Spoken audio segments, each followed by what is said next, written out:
We all find ourselves making decisions every day.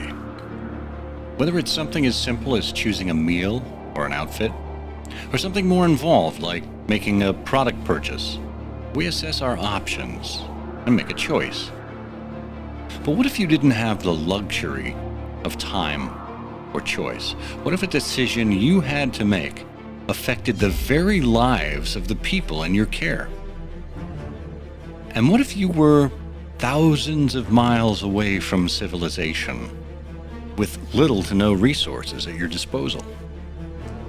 This is the scenario faced by the Antarctic explorers of the heroic age. Explorers like Robert Falcon Scott, Roald Amundsen, and Ernest Shackleton.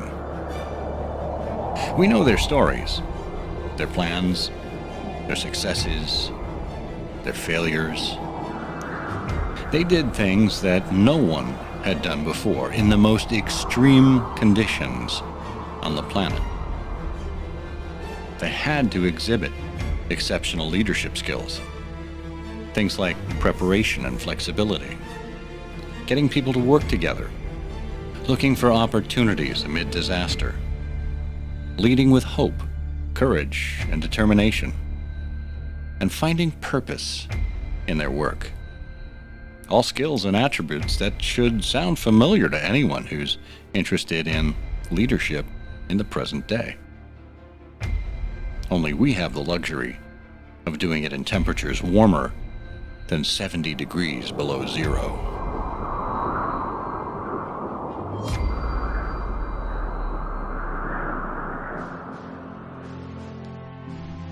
Have you ever admired a leader and wondered just what it is that makes her who she is? How he came to embrace the things that advanced him? Welcome to Timeless Leadership, where we look at the principles that define success. This is a show for leaders at all stages of their careers who aspire to understand what it truly means to be a leader. And who is a leader? Dolly Parton said, "If your actions inspire others to dream more, learn more, do more, and become more, you are a leader." Together, we'll explore key principles, not only in the sense of fundamentals, but also in the ethical sense, the habits, character traits, and virtues that form the backbone of leadership. Principles that are just as relevant and essential in the 21st century as they were in the first century. This is Timeless Leadership. Hi there, and welcome to Timeless Leadership, where we explore the principles and virtues that accompany successful and admirable leaders. I'm your host, Scott Monty. Feel free to listen to and follow this show wherever you get your podcasts. I release new episodes every other week, and on the off weeks, you can listen to another show I do called Story Time. It's a 5-minute show that features familiar names and events, but told from a different perspective. And it's an exercise in storytelling, which is an essential skill for every leader. Now, it's in a separate feed than this show, but you can find it on the Timeless and Timely site through that link in our show notes at timelesstimely.com. Take some time to poke around there, see what appeals to you, and subscribe to the newsletter while you are at it.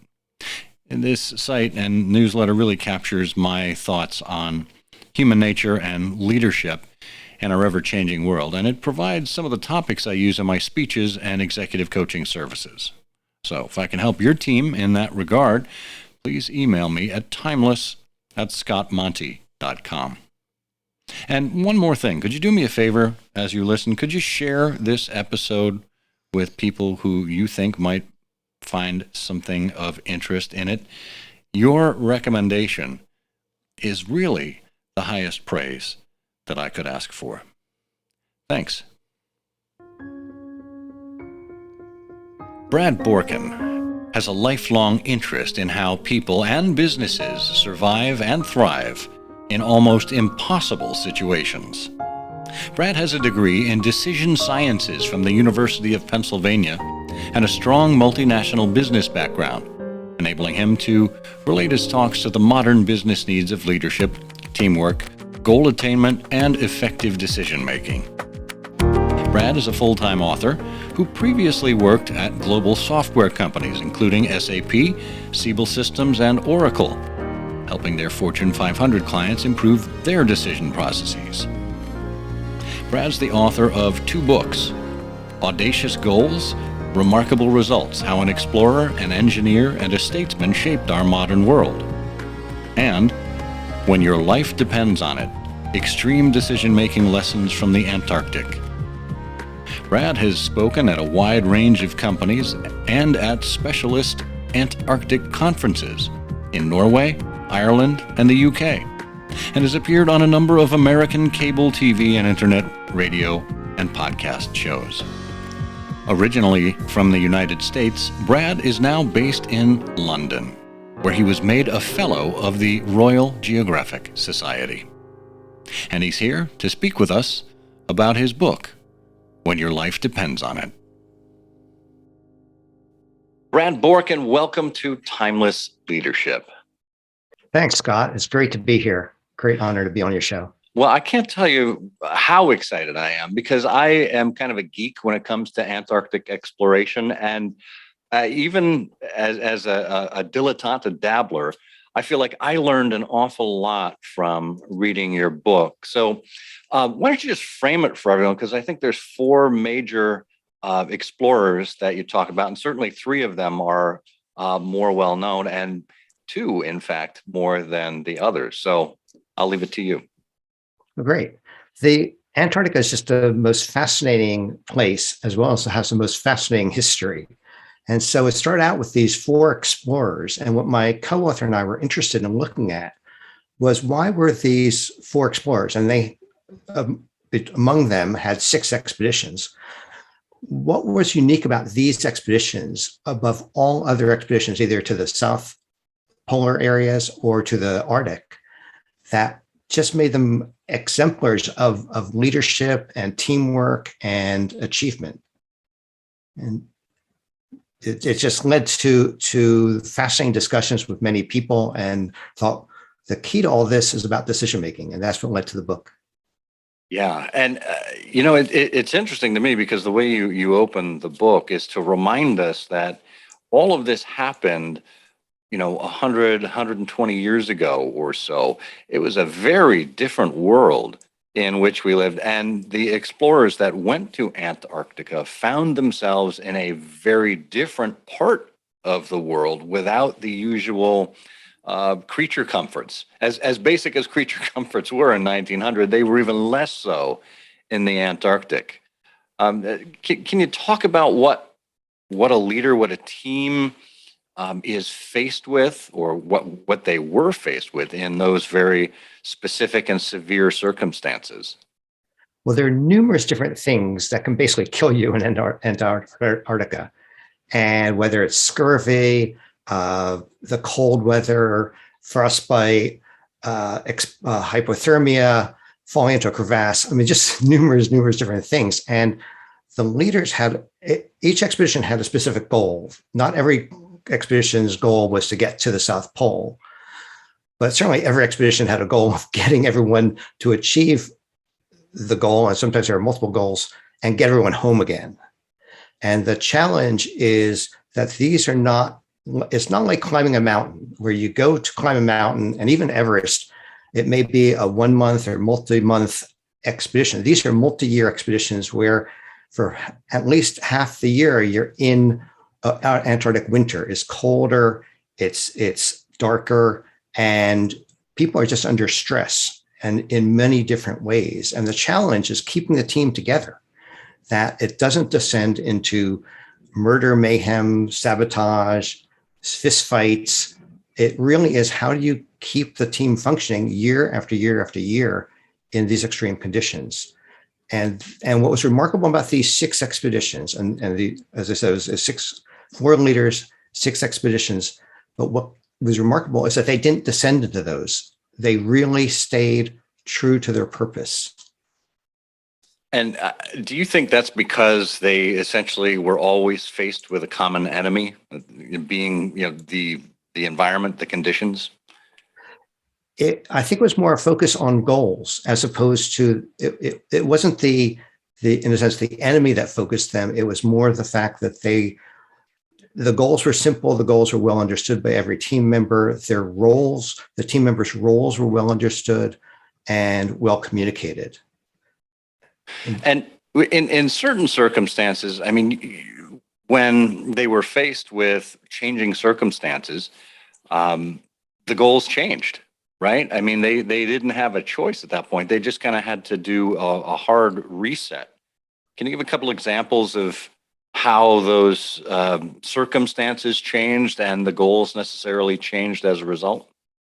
Well, certainly the most famous one was when Shackleton's ship was crushed in the ice, and that was probably one of the last expeditions in what was called the heroic age. But once the ship was crushed in the ice, then they had to figure out how they're going to get themselves home. And one of the remarkable things about all these expeditions, and we say in the book, is that there's no communication except as far as you can shout. There's no one going to come rescue you. There's no one you can call upon. And as we say in the book also, even if you could call somebody, no one has ever been in your circumstances and could actually give you any sane or useful advice. I mean, you're really on your own, and they had to improvise and develop ways of working as teams. And I think what comes out of that, one of the big lessons there are numerous lessons that came out of looking at these, but one of the lessons was having a second in command. And that the teams that functioned well, no matter how small the team was, even sometimes in teams of 3 people, you'd have a leader and you'd have a second in command. And but when you get into teams of like 5, 6, 7 people or larger, it gave us a sense of camaraderie between the men being able, and it was all men in that era. It gave a sense of camaraderie that they could raise a grievance to a second in command without raising it to the leader. And I think that led a lot of value to the cohesiveness of the teams. That's interesting. And I mean, most of the explorers were military or Navy men in particular, so they understood kind of that hierarchy. And I think a progressive kind of leadership that the number one guy in charge was willing to delegate power to a deputy. That often, in those ages, you hear of command and control and, top down. Talk a little bit more about that deputization and the distribution of leadership, maybe more of a flat leadership style than we're traditionally used to. Well, they were quite mixed, these groups, because you had people from the military. So in a sense, the leaders were from the military fundamentally, at least when you came to people like Scott, Captain Scott, and but then you had other people on the teams that were scientists, and they were not military people, and you had other people who were just the chef and other people who come onto the expedition. They were not military people, but so you had a military structure, but you didn't have everyone adhering strictly to a military structure. And I think that was part of the challenge of leadership in that environment. I mean, you also can equate that to like nowadays we have these public private partnerships between companies and government, and they're trying to work together to solve a problem. And it's the same situation. How do you get everyone to adhere when some people are used to a very rigid structure and some people are used to a more fluid structure? And that diverse kind of team, I mean, that led to all kinds of preparation that probably wouldn't have been the case if it was, just kind of the same vertically integrated team. And I know preparation is a major feature in the book. It's one chapter. Can you help us understand how you prepare for something? In some cases, that is unknown, where you're the first to go into something, where you're paving the road behind you, so to speak. How do you prepare for a situation like that? Well, it's actually quite interesting what they did, because you'd think, well, that they would just take lots of sleeping bags and tents and all this stuff. I mean, they take it all from if there was a British expedition, they'd take it all from Britain. If it was a Mawson who led an Australian expedition, would take it all from Australia. That they and Amundsen from Norway would, you bring all your supplies and everything from there. But actually, what they were doing a lot of times, they were bringing raw materials. They bring cloth. They bring sewing equipment, thread and needles, and they were constantly. And they had pieces of wood and metal and different sorts of things they could improvise with, and they were constantly tinkering and changing it and testing things out when they were down there. Because what was interesting about these expeditions was they'd go down, they'd sail from, let's take the British ones, they'd sail from Britain in the summertime, and they'd get down to Antarctica. And then they would be there in time for the winter, for Antarctica's winter. So don't forget, the seasons are reversed compared to what we're used to, but in terms of the months of the year. So you're talking about spring, summer in Antarctica being around November, December, January. And so they would sail down British spring, summertime, get down to Antarctica just at the start of a winter season, in a sense, because the sailing times were so long, and then they'd overwinter. Well, how are you going to keep the men happy and entertained and focused on work during the cold, darker winter months? And part of it was building the supplies that they'd need. So testing out equipment, but also making sure that the clothing was what they needed, and the sleeping bags are what they needed, and so on. So actually it was quite a mix of enterprise when they were down there, and work when they were down there, and part of that was make work, and some of that was quite necessary work, and also built that team unity. Yeah, and I that's really key right there. Is, first of all, they're kind of making decisions on the spot from raw materials. They see what they need at that point, and then they're able to construct it. But that last point there about building camaraderie and cohesiveness among your team. I mean, look, when you're in negative 70-degree Fahrenheit weather, when it's completely dark or nearly completely dark for months, you can go stir crazy. And what a great way to keep your team busy and doing something of utility and in service to each other, that creates that sense of loyalty. Because, let's not forget, these doctors and scientists and Navy men and navigators, et cetera, they likely haven't worked together before. Right. Exactly. So this is a really extreme team building exercise. That's right. That's right. Yeah, like a 6-month team building exercise. That's right. But there were numerous things that they were doing that where they were trying to figure out how, especially in the early expeditions, how to travel and live and work in this extreme environment. And so at one point they had this idea: well, 3-man sleeping bags will be warmer than a 1-man sleeping bag. So if you're going to go camping out, on a voyage south, because they were often experimenting, how do you travel in these southern regions? Because once you get away from the coastline, you're in more extreme territory. And like we said, no one can come rescue you, because no one will have any communication to where you are. And so they were experimenting with the 3-man sleeping bags and realized no one ever got any sleep in it. Because every time you roll over, just like in your single sleeping bag, one person rolls over, the sleeping bag starts rolling over, and so they go back to base camp and realize, okay, we need to re-sew this back to a different style. So yeah. Let's talk a little bit about the different journeys. I think Shackleton is certainly more well known these days. I think in the last couple of decades, Shackleton and leadership and resilience and have all become fairly commonly known. But why don't you walk us through what the Scott and Amundsen expeditions were doing, and how it was really a race against time and against each other, and how they each faced it? Well, this is one of the most interesting stories that came out of Antarctica from that period. And also, I'd like to dispel a few myths as well, because I think over the years, there's been this sense of Amundsen did everything right and Scott did everything wrong. And Scott ended up dying, and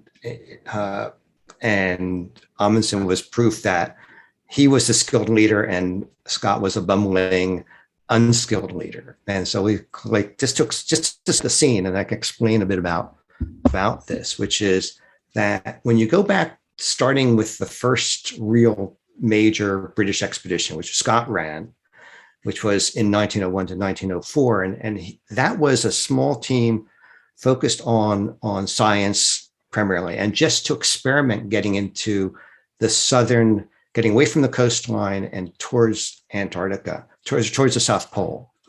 Sorry, they're in Antarctica. They're getting towards the South Pole, and so Shackleton was actually a junior member on that team, and on that expedition, there was Scott and his right-hand man, Dr. Edward Wilson, and Shackleton set out a three-man team just to say, let's see how far we can get towards, no, we know we won't get to the South Pole, but at least let's try. And not to get to the South Pole, let's try to understand what it is to travel in the Antarctic region. And Shackleton, at the end of that, gets scurvy on the way back. He's so weak and so close to death that they're pulling him back on the sledge. So everything that they're carrying is on the sledge, and they're Scott and Wilson are pulling the sledge, and Shackleton is near death, and they do eventually get back. And so that's sort of Scott's entry into Antarctica. He runs a very good, very excellent scientific expedition in 1901 to 1904, exactly the same time as this, or roughly almost exactly the same time. From Amundsen is cutting his teeth, but he's in the Arctic. He's trying to get through the Northwest Passage. So the Northwest Passage is, there was always, for 400 years, people have believed there was a sea route across northern Canada that would take you from Europe, across to Greenland, across northern Canada to Alaska, and over to Asia. So it'd be a trading route that you could figure out through the ice and through the islands of northern Canada. And no one had ever done this in 400 years. I mean, people, famous explorers, Henry Cabot, lots of different explorers tried to do this. A number of them died in the process. Sir John Franklin and his whole expedition died in the process.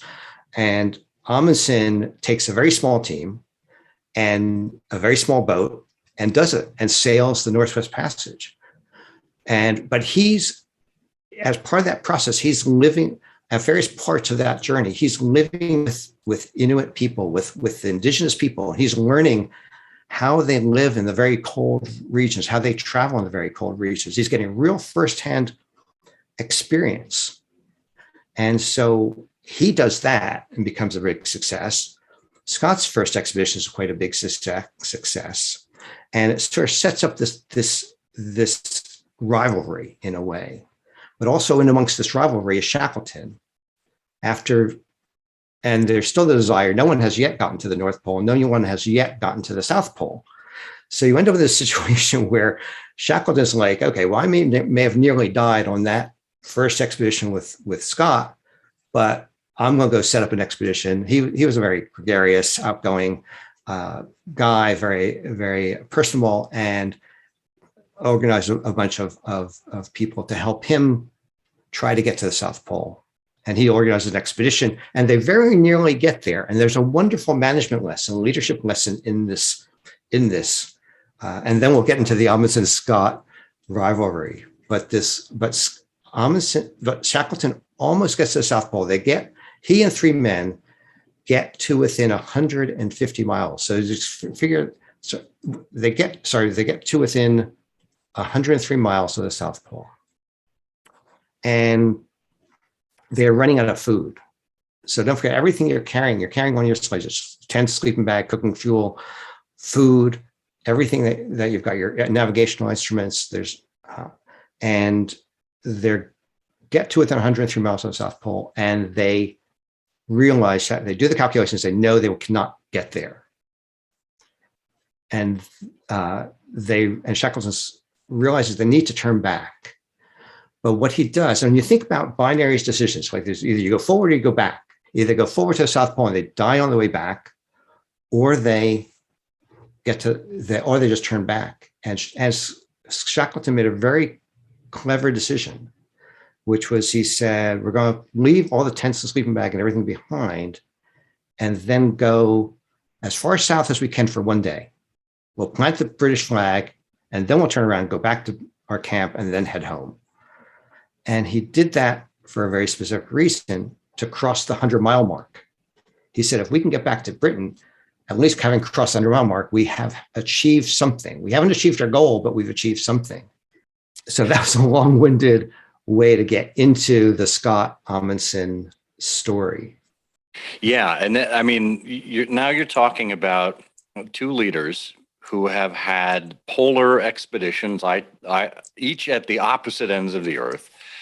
Two very different expeditions, very successful expeditions that have accomplished something in their own right. So help us understand how those previous expeditions then prepared Scott and Amundsen, and how they approached their tackling of the South Pole slightly differently as they raced against each other. So this is quite interesting, because so Shackleton had pioneered the route to the South Pole. I mean, he didn't get there, but at least they knew this is the way you get there, because there's a terrain challenge that you have. Not only are you trekking out about 800 miles from the coast, the challenge is the South Pole is at a level of about 10,000 feet. There's a what's called the polar plateau, and when you are at sea level, on the ice at sea level or on the land at sea level, you're basically at some point you're going to have to ascend. And for Shackleton, he found a way up through this glacier called the Beardmore Glacier to get up to the polar plateau, which is 10,000 feet above sea level. And so Scott, when he's planning his expedition, it was called the Terra Nova expedition, named after the ship, and he's going to take exactly the same route that Shackleton took. He's going to go up the Beardmore Glacier, exactly the same place, and follow that same route and just continue on with better food. And now they knew a bit more about the sorts of food they needed. They knew a bit more. He was going to take motor sledges. So they started pioneering, how do you take a motorized transport there, treaded things almost that look like almost like treaded wheels like tanks have. And at least you can drive those on the ice. You may not be able, on the level areas, you wouldn't be able to take them further, but at least they could do part of the journey. He's going to take ponies. He's going to take dogs. He's going to take scientists. He's going to take lots of equipment. It was going to be an expedition, and he was going to be unchallenged. At the same time, there was a desire. Amundsen still had the desire to go to the North Pole, because North Pole wasn't yet discovered, at least up until about 1909, when Frederick Cook and Admiral Peary, both from the US, claimed that they each had gotten to the North Pole. Now, actually, neither of them ever got to the North Pole, but the reality was that they each claimed they had achieved it. So Amundsen, who had put together a team of people and the ship, the Fram, and was about ready to embark to the North Pole, decides, well, if the North Pole is taken, I'm going to head south and challenge Scott. So Scott he had taken the Terra Nova down from Britain down to Australia to restock and refuel and do everything they needed to do for that ship. And Amundsen sends him a telegram in Australia, which is very cryptic, which said something to the effect of, beg leave to let me just look up beg leave to inform you, Fram proceeding Antarctic. That's all he said. It was like this really cryptic. It didn't say, I'm challenging you to the South Pole. It's just beg leave to inform you. But clearly Scott understands what he's saying. It's like, he's saying, I'm heading to the South Pole and I'm going. And Amundsen, Amundsen is the sort of person who studied everything in great detail. And he realized that setting up camp on the ice, your base camp on the ice, has certain risk. because ice was calving off. No different than it is today, only it does today that ice shelf breaks off in quite big dramatic ways. Then it would break off in less dramatic ways, but is still a risk. So Amundsen's like, well, I don't want to go where Scott is. I'm going to go to this other area. I will be pioneering a new route to the South Pole, and I'm going to take a risk being on the ice, but I think it's safe because I think the ice will hold for 1 or 2 years. And we set up camp and the base camp will be safe.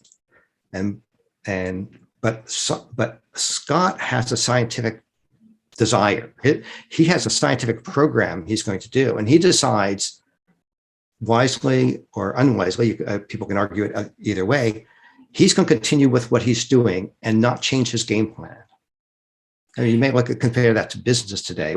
Would you change your game plan based on what your competitors are doing?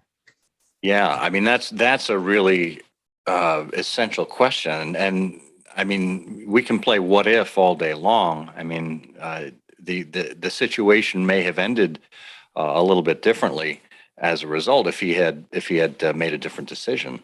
So you've got Amundsen, who has studied the conditions and has made his decision and taking a risk. You've got Scott, who is following kind of a tried and true method and knows the path forward and is diversifying his transport capabilities, as you say, dogs, ponies, and motorized sledges. So where does that leave the two when it comes to arriving at the South Pole? Well, Amundsen gets there first, and Amundsen is very well organized. I mean, he basically has a singular purpose, getting to the South Pole, and he's not perfect in his decision making because he's so anxious. He so believes that with Scott's motor tractors that he might have an advantage, or that Scott may have an advantage because he's got ponies or he's got dogs. And Amundsen said, as soon as winter breaks, we're going to head out and we're going to go out with dogs. He brought down the equivalent of about 100 dogs, and some of the dogs had puppies. So all of a sudden they end up with like 116 dogs to choose from, to choose the very best. And Amundsen also, being the consummate planner that he was, brought down probably the best skier that Norway had, brought down the best dog sled driver in the world. And he had a team that were all experts, and quite in contrast to the British team, where they didn't really quite know how to ski. They didn't really quite know how to drive dogs. But they had experience because Scott had been there before. Scott had been in Antarctica before. They had knowledge from Shackleton's team. They had some of the people who had been with Shackleton. Some of those people were on Scott's team. There was enough knowledge that they felt they had knowledge as well. But Amundsen had real knowledge, as well as he had, having learned a lot in the Arctic from the Inuit people and the clothing and things. I mean, he had these furs. They even brought a sauna. The Norwegians even had a sauna in their base camp. So they were well equipped, singular of purpose. And he starts out early, as soon as winter breaks, but it's still exceedingly cold. And they travel out, and it's just so cold that the dogs are freezing, the men are freezing. They get to a stage where they're just like, we can't go any further. They depot the supplies. So they empty out the sledges of the supplies into a depot, and they retreat to base camp. And that retreat to base camp is basically every man for themselves. So each man had their own sledge and their own dogs. And so he's like, they just had a rate, and one of the men almost died, and another man stopped to help him. And it was like, it was literally sort of disastrous. I mean, they all survived, but it was not well thought out. And when people say, oh, Amundsen was such a great planner, well, not in that case, but they all survived and they all came back and they regrouped, and they waited about 3 weeks. Weather got warmer. They set out again. They pioneered an excellent route. They had good weather. The dogs performed well, again, with great dog drivers, great dogs. Knowing what they were doing, they achieved the goal, and they got to the South Pole first. Scott made a disastrous decision, and there's no denying that. For Scott, who was the youngest battleship commander in the British Navy, so he was no slouch. He was no bumbling, incompetent leader. He was an accomplished leader. They had achieved good scientific work, excellent scientific work on this expedition, on both expeditions. And hopefully there's time to talk a little bit about the Scott legacy at the end of this. But he made a disastrous decision, which was they were traveling very well in 4-man teams. And what he did was they started out with 16 men with dogs and sledges and ponies. And then as they make mileage, one team drops back. And so then they have 12 men, sledges, dogs, and then another team drops back. And so eventually you end up with a point team that's 4 men going to the South Pole. It seems like a logical way to go. And well thought out. They had plenty of food, but the challenge that they had, both Amundsen and Scott were camper because no one knew what calories were. And as someone once described to me, they said, you need to be eating the equivalent of 3 Christmas dinners every day to be keeping your calorie intake up. And they had no idea what calories were. They had no idea what vitamins were. And so they were all suffering. Though they were eating, they were not necessarily eating enough calories to maintain what they needed to do in that cold weather. And then when it's time for the last supporting team to drop back, Scott makes a terrible decision, and he decides to take one of the supporting team, one of the 4, bring it to his team. So now he's got 5. The last retreating team has 3. And just to do a quick summary of that, the last retreating team barely survives getting back. The phenomenal story in the book about that. But what Scott didn't count on was, yes, the 5th man he was not a very tall man. His name was Bowers, but he was very stocky and he was incredibly strong. He was like the strongest of all the men. And so he was, Scott thought, well, what we'll do is we'll go so fast towards the pole. We only have like 150 miles to go. By the time we're coming back, we'll catch up to that 3-man team and we'll be able to help them get back because we'll make such good time. But what he didn't count on was there was an injury to one of the men. One of the other men started getting frostbitten very badly. And in the end, they got to the pole 5 weeks after Amundsen. It's hard to surmise how much sadness they would have had about being there late and then being second. And then the journey back, they hit bad weather, frostbite, the injury getting worse and worse and worse. And it just ended up that they ended up all dying. Oh, man. It's a real downer. So, one of the other things that strikes me is the difference between these two is when your motorized vehicles, although they're cutting edge technology, when they do break down, you can't eat them. And when you're out there literally in the middle of nowhere, and there is no food or fuel to sustain you. There's no plants, vegetation, or anything else you can live off of. That's all you've got. If you've got dogs and ponies, well, okay, there's horse meat and dog meat. And while it doesn't seem too delectable to those of us living in the 21st century, that was the reality when you were in the middle of wilderness there. And that seemed to work against him as well. That's right. So you think of dogs. Dogs were like our old technology. Ponies and motor tractors and dogs. Yeah. Scott was hedging his bets on all these different things. The one thing that they didn't count on with ponies, well, they knew that ponies are not carnivorous. So you can't feed a dead pony to another pony, which you can with dogs. And that's what Amundsen was doing, was killing dogs and then feeding them to the other dogs. As brutal and heartless as that sounds, that was the mechanism to achieve their goal.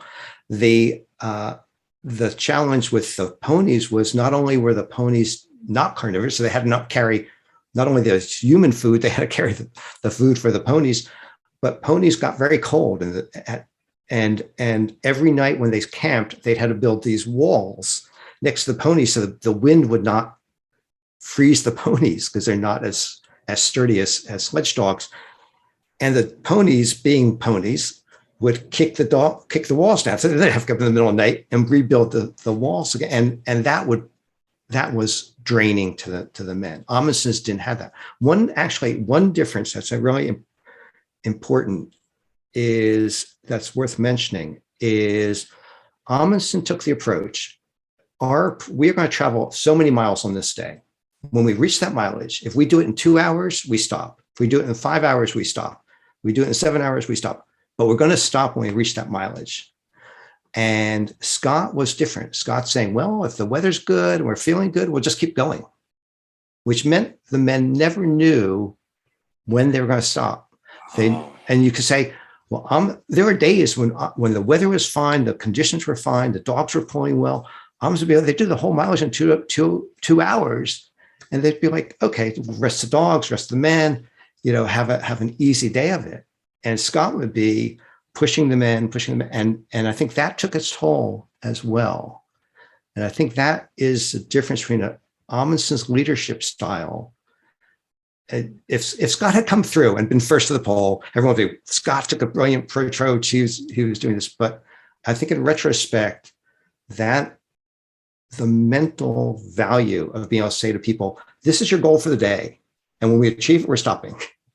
There must be a tremendous value in that. Yeah, I mean, it's really about setting expectations and delivering on those expectations. We all know how difficult it is when you've got a manager who kind of yanks the rug out from under you or, greets you with a surprise for the day. It catches people off balance and can erode trust as a result, not to mention just kind of sap the creativity and the energy of the team in the process. That's right. You mentioned Scott's legacy, and I do want to focus on this because I find this fascinating. I wonder if Scott were successful, if we would still hold him in the same regard, even though, you were helpfully trying to have us understand that he wasn't a dolt, he wasn't incompetent, quite far from it. But the history of Scott's legacy really is that he failed. He had 11 miles to go when he finally perished before he would reach that final depot. That's right. Yes, but they were in terrible condition. They were in terrible shape like that at that stage. I think one of the things that is worth considering as well. So they had laid both.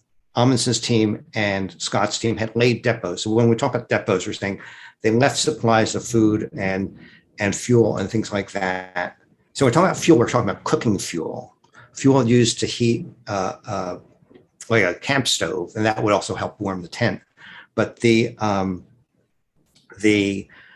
both teams before they set out on the long journey had laid depots along the way in short runs for the depots. And then actually when they were going out, they also laid some depots as well. The idea you pick up the depots on your return journey. So Scott died 11 miles from one of the big depots. The thing was that it's possible that one or two of the men could have gotten all the way to of Scott's men. At that point, Scott was so frostbitten. One of his feet was so frostbitten he couldn't have moved. But one of the men or two of the men could have gotten to the depot. The thing was they could not have probably gotten back to the tent to rescue Scott. And in that case, they chose to stay with Scott.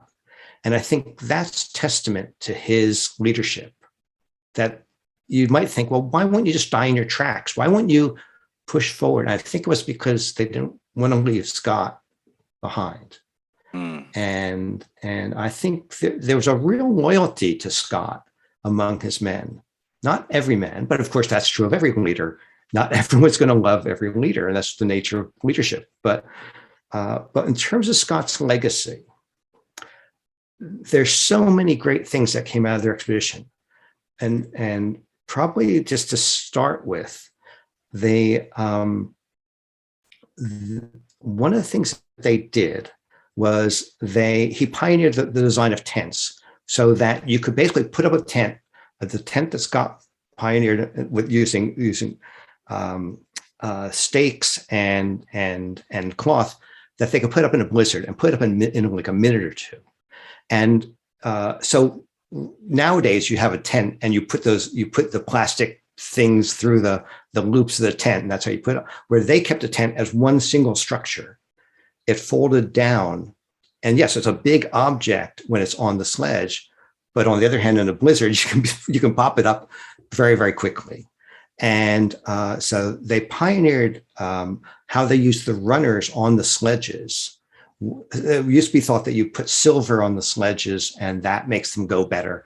And they realized actually take that off, pure wood runners work better. They pioneered layered clothing. So where Amundsen's wearing furs, they were wearing cloth and Burberry fabrics and woolen fabrics.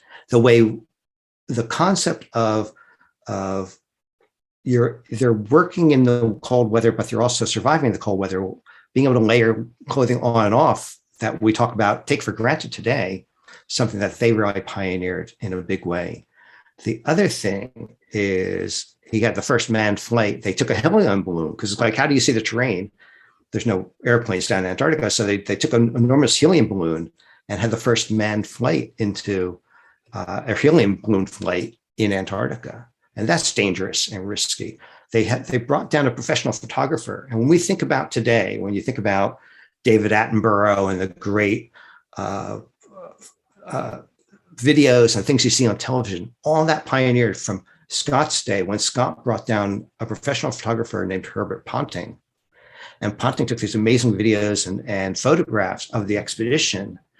And that was where you're blending exploration, discovery, science, and photography.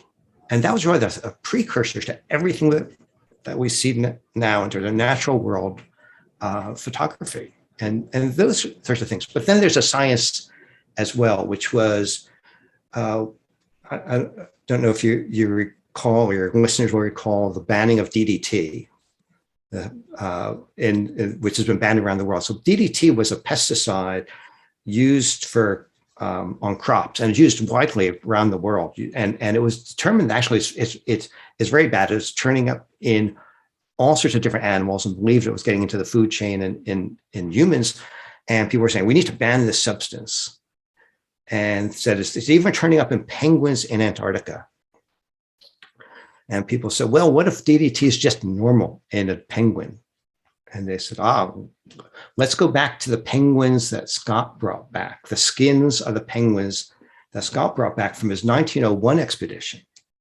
And also they brought back some from the Terra Nova expedition. And let's compare those penguin skins to what penguins are today. And this is, you're talking about the 1960s. And they realized, okay, DDT is getting into modern penguins and we have to ban it. And that was part of the start of the worldwide banning of DDT. Some of the samples and things that Scott brought back from the Terra Nova expedition, the scientists brought back, are being analyzed today using modern methods.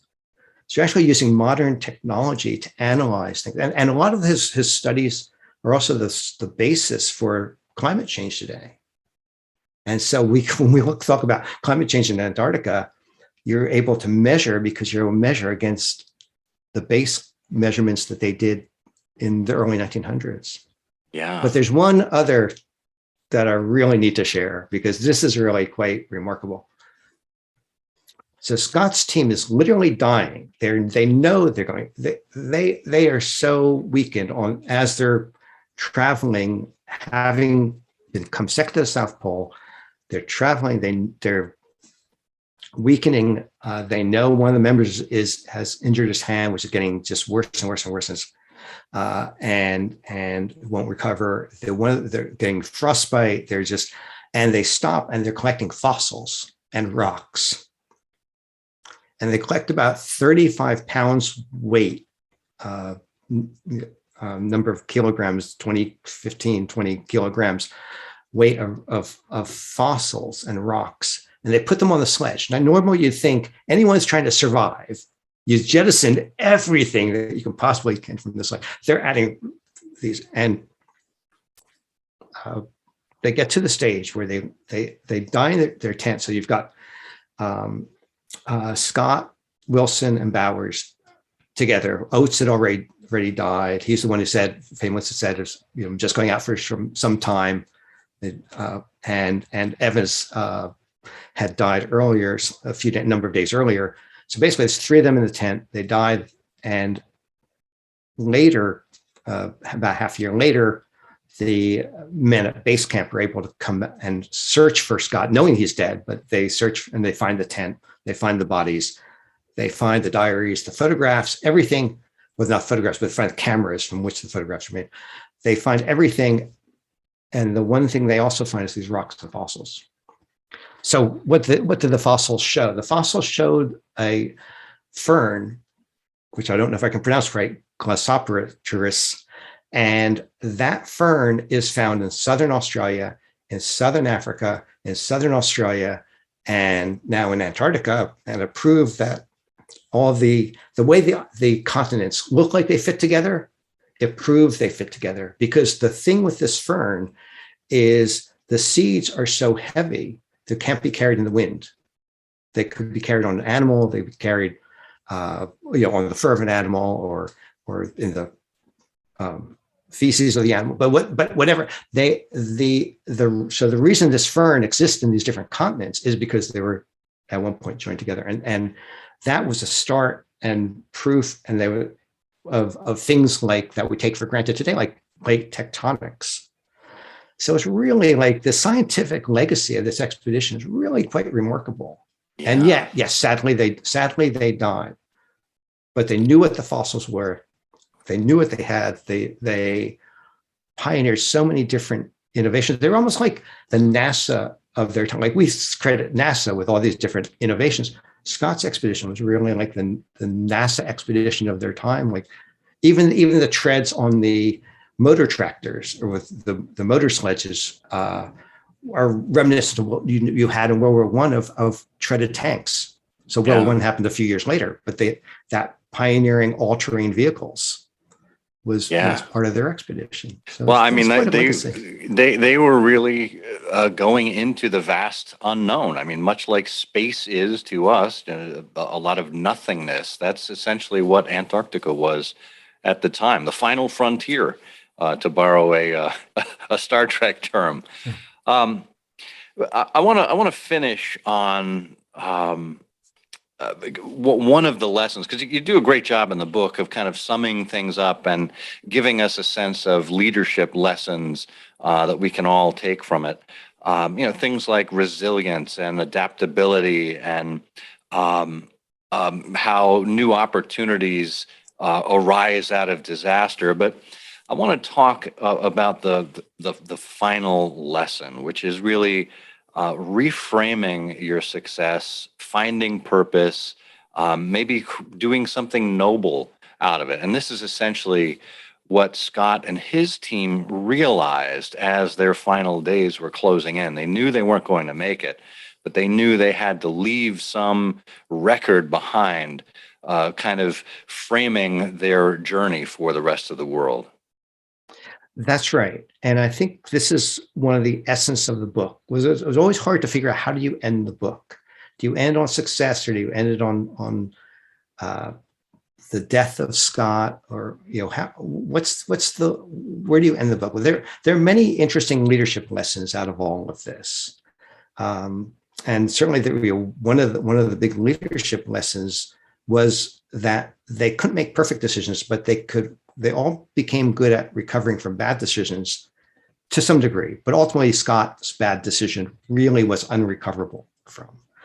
And they're literally lying in their tent and writing these letters home to loved ones, to the sponsors of the expedition, to the Queen, to the King, to the different people that they wanted to convey their message. And they're writing these incredible, heartfelt things. They're just they're not about woe is me. They're not about blame. They're not about saying, oh, if only we had taken 4 people rather than 5. It's not to the pole. If only Amundsen hadn't challenged us, he shouldn't have done that. Look at look at the situation he put us in, or the weather, or the temperatures, or not feeling like they're consuming enough food for it was none of this blame.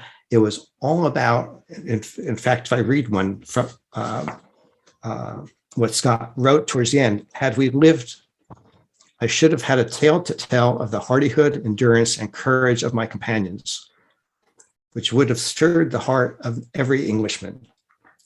It's like these powerful, heartfelt words. And through my time of I've been to Antarctica, I've talked with many people who adventured and explored in Antarctica. Literally every single one of them say, at the end of a hard day, you're so cold, you're so tired, you can barely pick up a pencil or a pen to write anything. And these guys are writing these prose that are just remarkable. And it's really a fascinating story of human resilience and knowing the end of it. They had the drugs to actually end it. They knew they could basically consume enough morphine or whatever drugs they had to end their lives, and they decided not to. They even wrote a note saying, "We've decided not to. We're going we live nobly, and we're going to die nobly." And it's testament to great achievement. And it's a shame that Scott's legacy has somewhat been tarnished by the concept that Amundsen was great and he and Scott was not so great. But unfortunately, also Amundsen's reputation got tarnished because Scott died. He becomes the national hero of Great Britain, and he's lauded there's a funeral. His body's not there, but his funeral at Westminster Abbey, and a big outpouring. We just had the Queen's Jubilee just a week ago, and you see the sort of people thronging this area. Same thing with that was the way the funeral procession for Scott, and yet there was nobody to be, and it was a national mourning, and that influenced Amundsen, that damaged Amundsen's reputation. Oh, look at Amundsen, he's so bad. He ate the dogs, and he abused his dogs, and unfortunately he never got as much credit as he should have gotten for his great achievement. And hopefully the book helps set some of the records straight. They were both great men. They were both great leaders in different styles and different ways. Absolutely. Absolutely. And I have a feeling we're going to come back and discuss Amundsen and a couple of other great leaders of the time in a future episode, if you'd be willing to join me again, Brad. Well, I'd love to. Excellent. There's so much to talk about with all these explorers and great people. There absolutely is. Well, thank you for sharing your journey with us. The book is When Your Life Depends on It, Extreme Decision-Making Lessons from the Antarctic. Brad, thank you so much for being here on Timeless Leadership. Well, thanks for having me, Scott. As leaders, every decision we make, from the extreme to the mundane, has implications for the people around us. If we keep in mind the lessons from these explorers from the heroic age, we can face every day with confidence.